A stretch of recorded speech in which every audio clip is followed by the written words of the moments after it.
नमस्कार, सुबह के 11 बजने वाले हैं। वक्त हो चुका है बिग ब्रेकिंग का। मैं हूं आपके साथ श्रुति श्रीवास्तव। बिग ब्रेकिंग के साथ शुरुआत करते हुए बताते चले, दिल्ली दौरे पर मुख्यमंत्री भजनलाल शर्मा जोधपुर हाउस पहुंच चुके हैं। मुख्यमंत्री भजनलाल शर्मा दिल्ली में अहम बैठक में शिरकत करेंगे। राष्ट्रीय राजमार्ग की समीक्षा बैठक में हिस्सा लेंगे।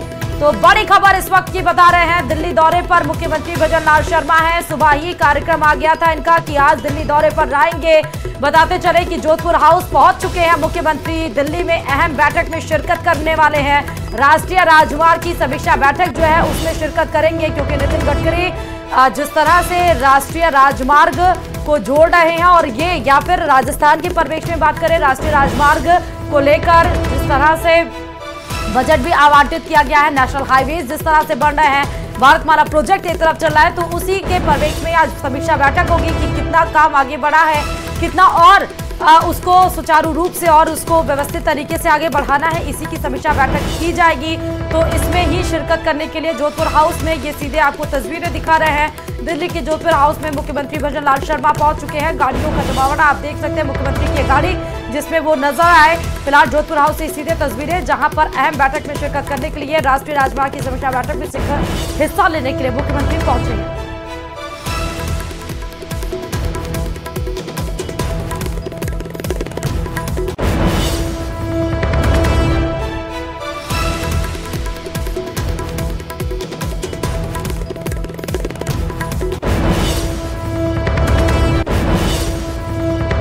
और अब बात एक और बड़ी खबर की, जो कि जयपुर से है, जहां थोड़ी देर में ही विधानसभा की कार्यवाही शुरू होगी। और आज भी विधानसभा में बजट पर प्रश्न उत्तर यानी कि प्रश्नकाल से ही इस कार्रवाई की शुरुआत होगी। बजट पर वाद विवाद का दौर फिर से आपको विधानसभा में देखने को मिलेगा। पर्ची के जरिए सभी विधायक अपने समस्याओं को सवालों के जरिए उठा सकेंगे। तो बड़ी खबर आपको जयपुर से विधानसभा से जुड़ी इस वक्त की बड़ी खबर है। फिर से एक बार आपको विधानसभा की कार्यवाही हंगामे के भेंट चढ़ते हुए नजर आ सकती है। फिलहाल देखना होगा कि बजट पर वाद विवाद के जरिए जो प्रश्नकाल की शुरुआत होगी कार्यवाही की, उसमें देखना होगा कि विधायक पर्ची के जरिए क्या कुछ सवाल देते हैं और उनके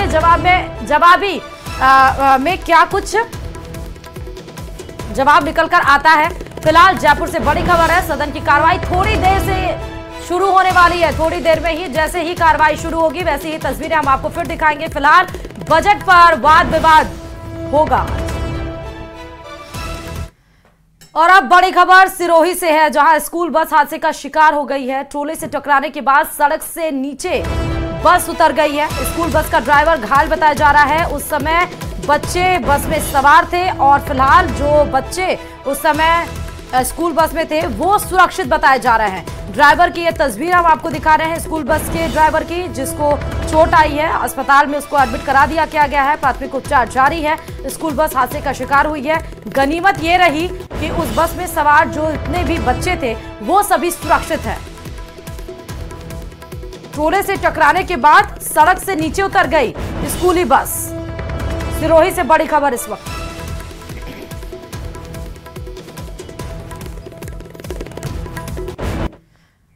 और तलाकशुदा मुस्लिम महिलाओं के गुजारा भत्ते पर सुप्रीम कोर्ट के फैसले पर all India Muslim personal law board ने ऐतराज जताया है। जी हां, बोर्ड ने फैसले को चुनौती देने की बात कही है।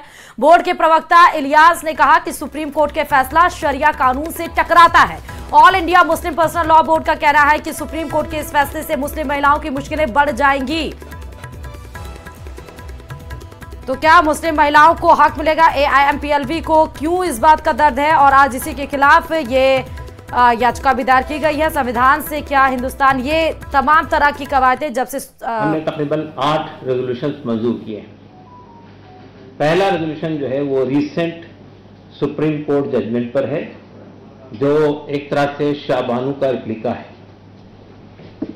इसके सिलसिले में बोर्ड ने पहली बात तो ये कही कि ये फैसला जो है सुप्रीम कोर्ट का इस्लामी कानून यानी कानून शरीयत, जो कि हिंदुस्तान में शरीयत एप्लीकेशन एक्ट के नाम से जाना जाता है, जो शरिया के कानून पर बेस्ड है, ये उससे कन्फ्लिक्ट करता है, उससे मुतसादिम है। जाहिर है कि हम ये बात इससे पहले भी कहते रहे हैं कि मुसलमान जो है वो शरीयत का पाबंद है और वो कोई ऐसी बात नहीं कर सकता है जो शरीयत से कन्फ्लिक्ट करती हो। सुप्रीम कोर्ट के जजमेंट में ये बात कही गई है कि ये in the interest of women है। ये जो जजमेंट है वो औरतों के मफाद में या औरतों की भलाई के लिए किया गया है। हमारा मानना ये है कि अगर आप रिश्तों पे, शादी ब्याह के मामलों पे अगर गौर करेंगे तो आप महसूस करेंगे ये in the interest of women नहीं है, बल्कि हम महसूस करते हैं कि औरतों के लिए ये एक मुसीबत बन जाएगा फैसला। इसलिए कि अगर कोई आदमी शादी के बाद, तलाक के बाद भी अगर उसे जिंदगी भर मेंटेनेंस देना है तो वो तलाक क्यों देगा। और इधर मोदी एक बार फिर ग्लोबल नंबर 1 लीडर बन गए हैं। जी हां, प्रधानमंत्री नरेंद्र मोदी के ऑफिशियल एक्स ने 100 मिलियन यानी कि 10 करोड़ फॉलोअर्स का आंकड़ा पार कर लिया है। ऐसे में पीएम मोदी इस प्लेटफॉर्म पर सबसे ज्यादा फॉलो किए जाने वाले विश्व नेताओं में से एक बन गए हैं। देखिए सर।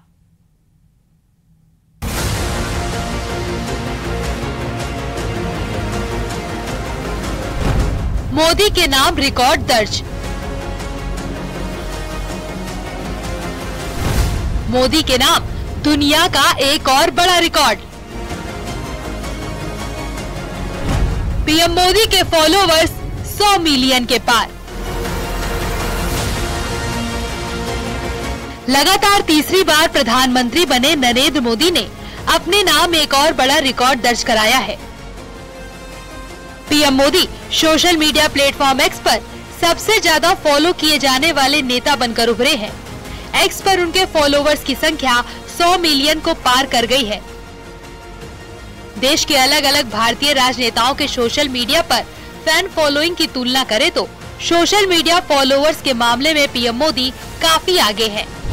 एक्स पर पीएम मोदी के फॉलोवर्स की संख्या 100 मिलियन के पार कर गई है।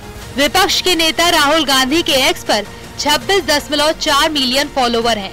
दिल्ली के मुख्यमंत्री अरविंद केजरीवाल के 27.5 मिलियन, समाजवादी पार्टी के अखिलेश यादव के 19.9 मिलियन फॉलोवर हैं। वहीं पश्चिम बंगाल की सीएम ममता बनर्जी के 7.4 मिलियन फॉलोवर हैं। आरजेडी सुप्रीमो लालू प्रसाद यादव के 6.3 मिलियन फॉलोवर हैं। वहीं तेजस्वी यादव के 5.2 मिलियन फॉलोवर्स हैं, जबकि एनसीपी प्रमुख शरद पवार के 2.9 मिलियन फॉलोअर्स हैं। देश ही नहीं, विश्व स्तर पर भी पीएम मोदी के दूर दूर भी कोई नहीं है। विश्व स्तर पर बात करें तो पीएम मोदी विश्व के बड़े नेताओं से भी काफी आगे हैं। अमेरिका के राष्ट्रपति जो बाइडेन के 38.1 मिलियन फॉलोवर हैं।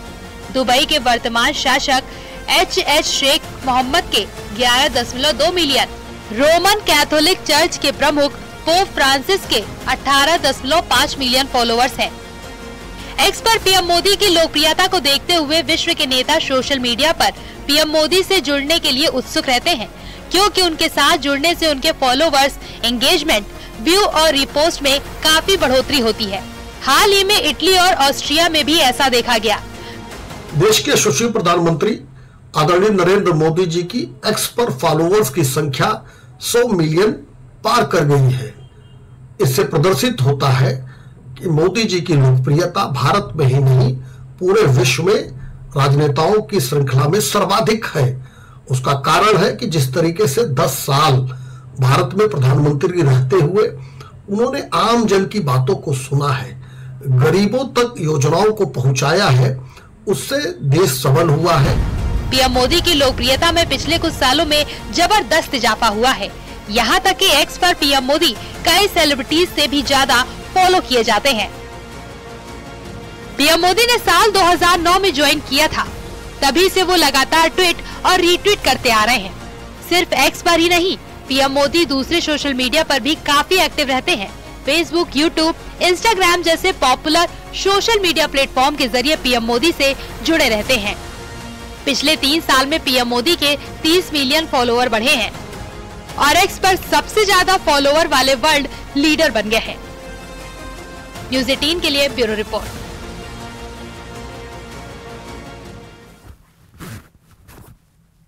और इधर पीएम मोदी को सीएम भजनलाल शर्मा ने बधाई भी दी है। उन्होंने सोशल साइट एक्स पर बधाई देते हुए क्या कुछ लिखा है वो आपको बता देते हैं। दरअसल मुख्यमंत्री भजनलाल शर्मा ने पीएम मोदी को बधाई देते हुए लिखा कि विश्व के सर्वाधिक लोकप्रिय राजनेता यशस्वी प्रधानमंत्री श्री नरेंद्र मोदी जी के सोशल मीडिया प्लेटफॉर्म एक्स पर 100 मिलियन फॉलोअर्स की संख्या, उनकी लोकप्रियता तथा वैश्विक पटल पर भारत राष्ट्र के उत्तरोत्तर बढ़ते प्रभाव का परिचायक है। निश्चित तौर पर माननीय प्रधानमंत्री जी के प्रेरणादायी व्यक्तित्व एवं लोक हितकारी कार्य पद्धति ने कोटि कोटि जनमानस की संवेदनाओं को स्पर्श किया है। देवतुल्य जनता से आपका प्रत्यक्ष संवाद उनके जीवन में सकारात्मक व दूरगामी परिवर्तन का माध्यम सिद्ध हुआ है। अटल जनाधार एवं अपरिमित लोक समर्थन को प्रतिबिंबित करने वाली इस अद्वितीय उपलब्धि हेतु हार्दिक अभिनंदन माननीय प्रधानमंत्री जी।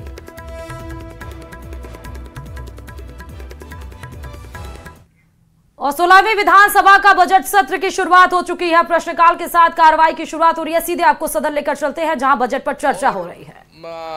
दूसरे एरिया में भी जाता है, तो मेरे एरिया में आप अब की बार बजट कितना अच्छा देंगे कि नहीं देंगे प्रस्ताव तो मैं आज ही आपको दे दूंगा।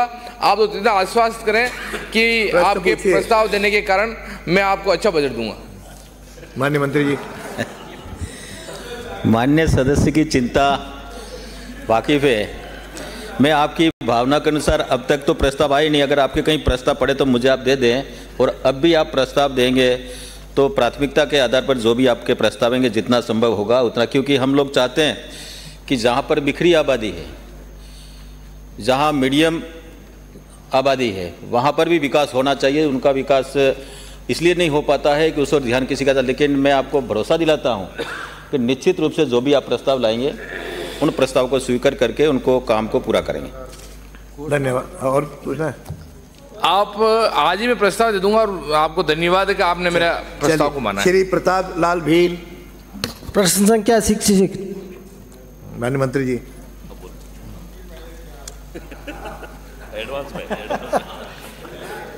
जी नहीं। संपरिवर्तित भूमि के बेचान पर नामांतरण के संबंध में राजस्थान भू राजस्व संपरिवर्तन नियम 2007 के नियम 12(4) एवं 12(5) में प्रावधान किया गया है। नियम की प्रति परिशिष्ट अ पर संलग्न है।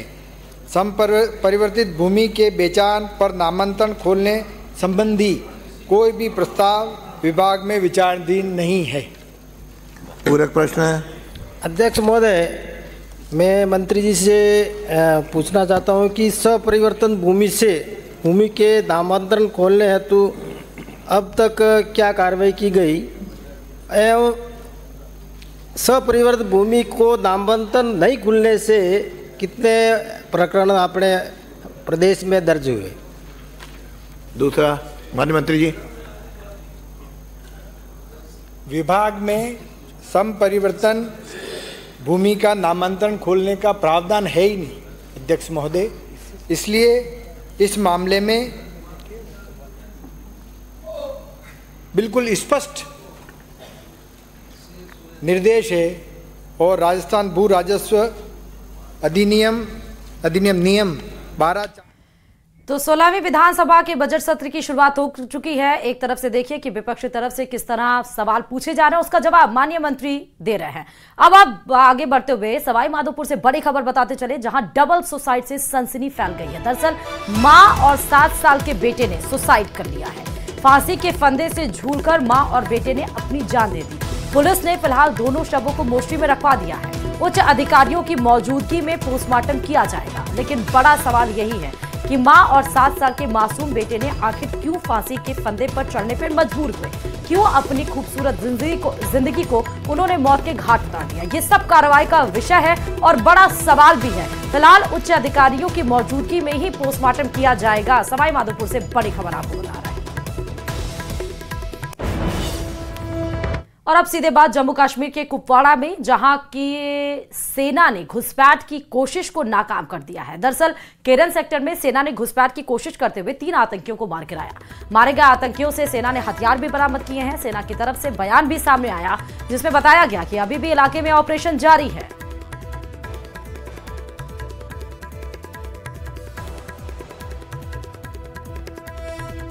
तो anti infiltration cooperation on the LOC in Keran sector, जहां पर घुसपैठ करने की कोशिश की गई, उसके बाद मार गिराया गया। 3 आतंकियों को मार गिराया गया है सेना के द्वारा। और इधर बात करते चले अगली खबर की, जहां पर कश्मीर में पाक की खुफिया एजेंसी आईएसआई की हर साजिश अब बेनकाब हो रही है। जैसे ही आईएसआई साजिश की प्लानिंग करता है, उसकी भनक भारतीय सुरक्षा बलों को लग जाती है और भारतीय सुरक्षा बल मिनटों में आईएसआई की सालों की मेहनत या फिर यूं कहें कि साजिश को बर्बाद कर देते हैं। आईएसआई की एक ऐसी ही साजिश का खुलासा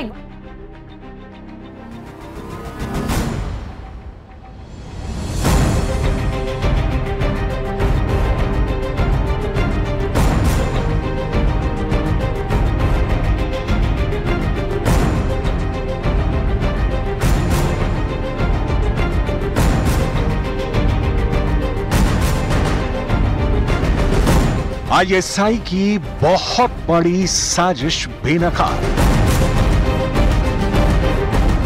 जम्मू कश्मीर में आतंक और आतंकी आखिरी सांसें गिन रहे हैं। सुरक्षा बल हर तरफ मुस्तैद हैं। भटके हुए युवाओं की घर वापसी हो रही है।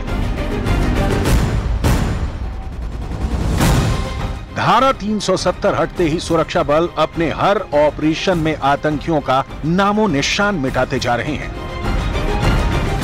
आतंकियों का OWG यानी ओवरग्राउंड वर्कर्स से संपर्क टूटता जा रहा है। आतंकी अपने हर मंसूबे में फेल हो रहे हैं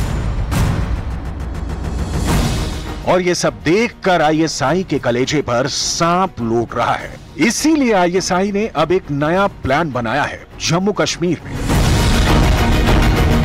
लेकिन इससे पहले कि आईएसआई अपने प्लान को एक्टिवेट कर पाता, भारतीय सुरक्षा बलों को इसकी भनक लग गई। आतंकी नंबर 1, आतंकी नंबर 2, आतंकी नंबर 3। आईएसआई के पाले पोसे हुए ये वो आतंकी हैं जो भारत की सरजमी पर अपने नापाक मंसूबों को अंजाम तक पहुंचाने की ख्वाहिश पाले हुए हैं। और इन सब में इनकी मदद कर रही है आईएसआई। पाकिस्तान के जम्मू संभाग में हालात खराब करने की नई साजिश के तहत अब उन आतंकियों को आईएसआई एक्टिव कर रहा है जो 90 के दशक में जम्मू कश्मीर से सीमा पार कर आतंकी बनने गए और वहीं बस गए। अब उन्हीं आतंकियों को एक बार फिर आईएसआई जम्मू कश्मीर में वापस भेजने की कोशिश में है।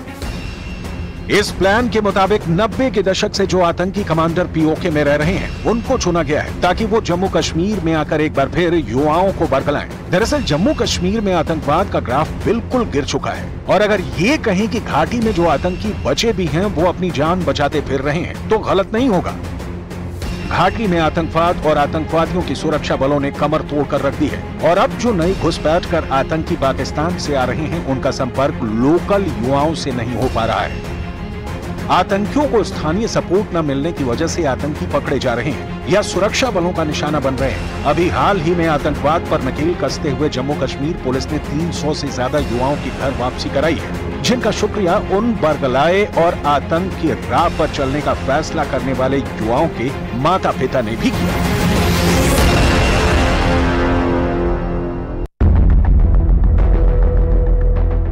यही वजह है कि ये पुराने आतंकी जो इस वक्त पीओके में हैं और वो जम्मू कश्मीर के रहने वाले हैं, उनको यहाँ वापस भेजे जाने की कोशिश है और युवाओं के साथ इन आतंकियों का संपर्क बन सके ताकि युवा आतंक की राह पर फिर से चल पड़े।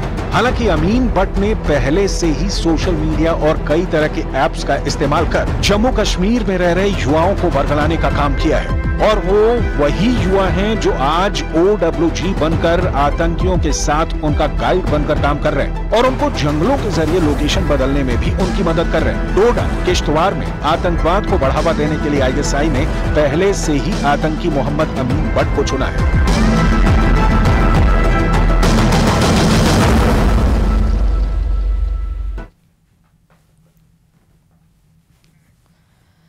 चलिए अब बात झालावाड़ से बड़ी खबर की कर लेते हैं, जहां तेज रफ्तार ट्रक ने एक बाइक को टक्कर मार दी है और इस हादसे में बाइक सवार युवक की मौत भी हो गई। मृतक बाइक सवार प्रेमचंद अकलेरा के सलावत गांव का निवासी है। पुलिस ने शव भिजवा दिया है अकलेरा अस्पताल की मोर्चरी में। अकलेरा के भोपाल नाके के पास की एक घटना है, जहां पर एक ट्रक ने बाइक को अपनी चपेट में लिया और बाइक सवार शख्स की मौत भी हो गई है। नाम प्रेमचंद बताया जा रहा है। अकलेरा के सलाबत गांव का रहने वाला है। पुलिस ने शव भिजवा दिया है। अकलेरा के ही अस्पताल की मोर्चरी में शव फिलहाल भिजवाया गया है और भोपाल के नाके के पास ये घटना घटी है अकलेरा के। और पाकिस्तान से बहुत बड़ी खबर आ रही है। पाकिस्तान में आर्मी कैंप पर हमला हुआ है। जानकारी के मुताबिक खैबर पख्तूनख्वा के बन्नू कैंप पर फिदायीन हमला हुआ है। धमाका इतना जोरदार था, जो तस्वीरें आपको दिख रही हैं वो पाकिस्तान के पख्तूनख्वा की ही हैं। धमाका इतना जोरदार था कि आसपास की इमारतों के शीशे टूट गए। रिपोर्ट के मुताबिक धमाके के बाद तालिबान के हाफिज गुल बहादुर गुट के आतंकी बेस में घुस गए और जिनकी तादाद 8 से 10 बताई जा रही है। तो पाकिस्तान में आर्मी कैंप पर अटैक की ये सीधे तस्वीरें आपको दिखा रहे हैं। बड़ी खबर इस वक्त की पाकिस्तान से।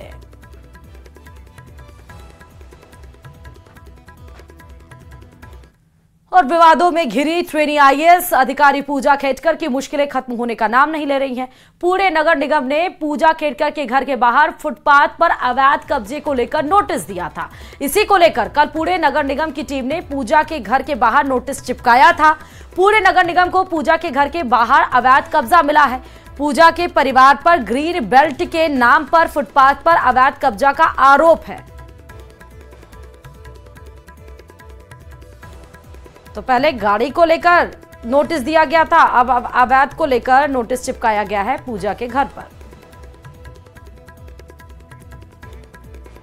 और यह भी खबर पुणे से ही है, जहां पुणे में वीआईपी डिमांड के बाद पूजा विवादों में आ गई थी। उनके आईएएस में सिलेक्शन पर सवाल उठे। दावा किया गया कि उन्होंने चयन के दौरान फर्जी सर्टिफिकेट का सहारा लिया, जिसके बाद सरकार ने उनका तबादला वॉशिम कर दिया है।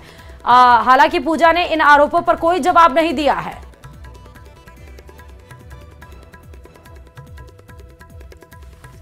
मेरा जो भी सबमिशन है उसके रिगार्ड में I will give it to the committee. जो भी प्रोसीजर है I will follow it, I will give it to the committee. But right now I am not authorized to talk to the meeting and जो भी होगा मैं committee को submit करूंगी।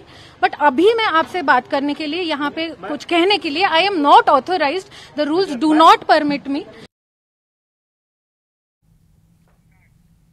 और अब सीधे बात बाढ़ और बारिश की कर लेते हैं, क्योंकि किस तरह से आफत पैदा कर रही है बाढ़ और बारिश, चाहे वो फिर उत्तर प्रदेश हो या फिर बिहार। सैकड़ों एकड़ जमीन पानी में डूब गए हैं। कई शहरों में सड़कें तालाब बन चुकी हैं। तस्वीरें आप देख सकते हैं उत्तर प्रदेश की, जहां पर पानी, कई जिलों में बाढ़ जैसे हालात हैं। उफान पर नदियां बिहार में चल रही हैं। उत्तराखंड की तस्वीर, जमीन खिसकने से किस तरह दहशत का माहौल है। मध्य प्रदेश के भी हालात कुछ ऐसे ही हैं। कई जिलों में बारिश का दौर जारी है। गाड़ी फंस गई है, लोग जद्दोजहद पे जुटे हुए हैं कि उसको बाहर निकाला जाए। किस तरह से, अब हम बात करें गुजरात की, कि बारिश से हाहाकार मचा हुआ है। सड़कें मानो की दरिया हो। अब बाढ़ पश्चिम बंगाल में भी, वहां पर भी बाढ़ से बिगड़े हालात नजर आ रहे हैं।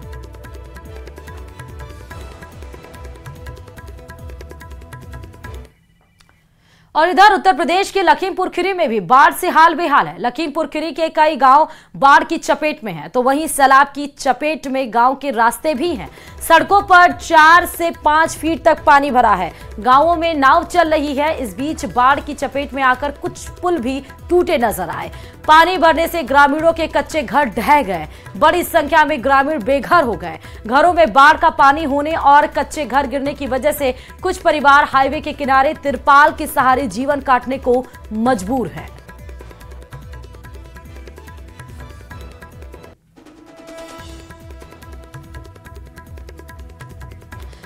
और जमीन तो जमीन, पहाड़ों पर भी जमीन खिसकने की वजह से कई रास्ते बंद हो गए, जिन्हें खोलने के लिए प्रशासन की टीम लगातार काम कर रही है। तस्वीरें हम आपको उत्तराखंड के जोशीमठ की दिखा रहे हैं। ऐसे ही एक तस्वीर आई है चमोली के जोशीमठ इलाके से, जहां नेशनल हाईवे पर सीमा सड़क संगठन यानी बीआरओ की टीम लगातार मलबा हटाने के काम में जुटी। इस दौरान हाईवे पर दोनों तरफ लंबा जाम लगा हुआ नजर आया। तस्वीरें भी आप देख सकते हैं। बीआरओ की टीम के मुताबिक बहुत जल्द ही ये मलबा हटाकर नेशनल हाईवे को आने जाने के लिए खोल दिया जाएगा।